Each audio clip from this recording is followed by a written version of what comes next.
আচ্ছা থাক, বলতে হবে না, বুঝেছি আমি। নাও, হা করো। খেয়ে আবার মেডিসিন নিতে হবে, নইলে কিন্তু পায়ের ব্যথা কমবে না। আর খালি পেটে মেডিসিন নিয়ে কোনো লাভ নেই। না, কমলো, খাবো না আমি। বলেছি খিদে নেই আমার। শিওর তো? খুব শিওর। ওকে, না খেলে আমার খুব খিদে তো পেয়েছে বাবা, আমি খাই। মুখ বলল বেশ খিদে পেয়েছে। তা ইশিকা খুব ভালো করে বুঝতে পেরেছে, কিন্তু যে আমানের আনা খাবার খাবে না, কিছুতেই খাবে না। বেশ আয়েশ করে খাচ্ছে আমান, আর ইশিকা হা করে তার খাওয়া দেখছে। আমানের খাওয়া দেখে ওর খিদে যেন আরো বেড়ে গেল। এবার খিদের প্রাণ যায় যায় অবস্থা। মনে মনে বলল, ইস, কি নিষ্ঠুর লোকটা। এই নাকি তার ভালোবাসা। বলেছে খাবে না তো কি, জোর করে কি খাইয়ে দিতে পারতো না?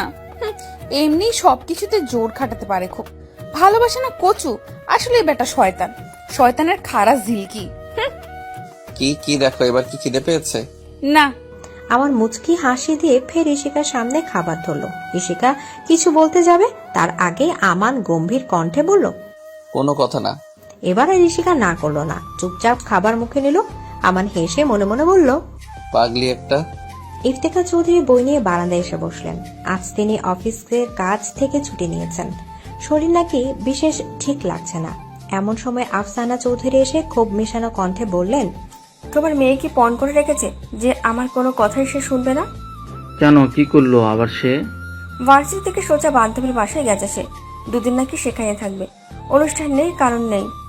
কোনো মানে আছে সেখানে থাকার? আবার নিজে কথা বলেনি, বান্ধবীকে দিয়ে ফোন করিয়ে বলেছে।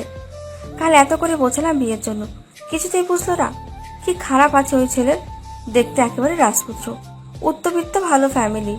আর সেখানে তোমার মেয়ে না বলে বসে আছে। এখন নাকি বিয়ে করবে না। খালি মেয়ে যখন হয়েছে, বিয়ে তো একদিন করতেই হবে নাকি? সেটা এখন হলে সমস্যাটা কি? ইফতেখার চৌধুরী কোনো প্রত্যুত্তর না পেয়ে আফসানা চৌধুরী গলার স্বর উঁচু করে বললেন, তুমি কি শুনতে পাচ্ছ না আমি কি বলছি? হ্যাঁ, কি বললে? বই থেকে মুখ তুলে জিজ্ঞেস করলেন ইফতেখার চৌধুরী। আফসানা চৌধুরী কিছুক্ষণ দাঁতে চেপে তাকিয়ে রইল তার দিকে। বাপ ছেলে মেয়ে সব হয়েছে এক কাছে, আমার কথার কোনো দামই নেই এদের কাছে। এক কান্তে শুনে তো আরেক কান্তে বের করে দেয়, নয়তো শুনবে না। থাকবো না আর এই সংসারে, চলে যাব। তারপর দেখি কিভাবে চলে এসব। রাগে বিলাপ বকতে বকতে চলে গেলেন আফসানা চৌধুরী।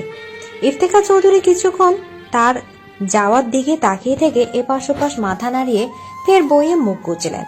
ইশিকা একবার খাবার মুখে নিচ্ছে, তার বদলে দুইবার জল খাচ্ছে, সাথে ঠোঁট চেপে সমানে শোষাচ্ছে। ঠোঁটের কাটা জায়গাগুলো জ্বলছে চিনচিন করে। খাওয়া শেষ, টেবিলে প্লেট রাখতে রাখতে আমান বলল, এত শোষাচ্ছ কেন ইস্যু? খাবার তো বেশি ঝাল ছিল না। ঠোঁট জ্বলছে তো। কান্না কান্না মুখ করে তখন আমানের মাথায় দুষ্টু বুদ্ধি এলো। ফিচেল হাসি দিয়ে ভ্রু নাচিয়ে বলল, কেন, কি হয়েছে ছোটে? আবার কেউ কি আদর করেছে নাকি? এই মুহূর্তে ইশিকার আমানের মাথা ফাটিয়ে দিতে ইচ্ছা করছে। কি অসভ্য ছেলে, নিজে আমার ঠোঁটের হাল বেহাল করে দিয়ে এখন আবার রসিকতা করা হচ্ছে। ইশিকার নাক ফুলিয়ে দাঁত চেপে মনে মনে আমানকে ভয়ঙ্কর কয়েকটা গালি দিল। আমান জলের গ্লাস আর ওষুধ এনে ইশিকার সামনে এনে বলল, গালি দেওয়া হয়ে গেলে এটা মুখে নাও। খাবো না। ইস্যু জেদ করো না, না খেলে পায়ের ব্যথা বাড়বে। বারুক, আপনারা তো দরদ দেখাতে হবে না।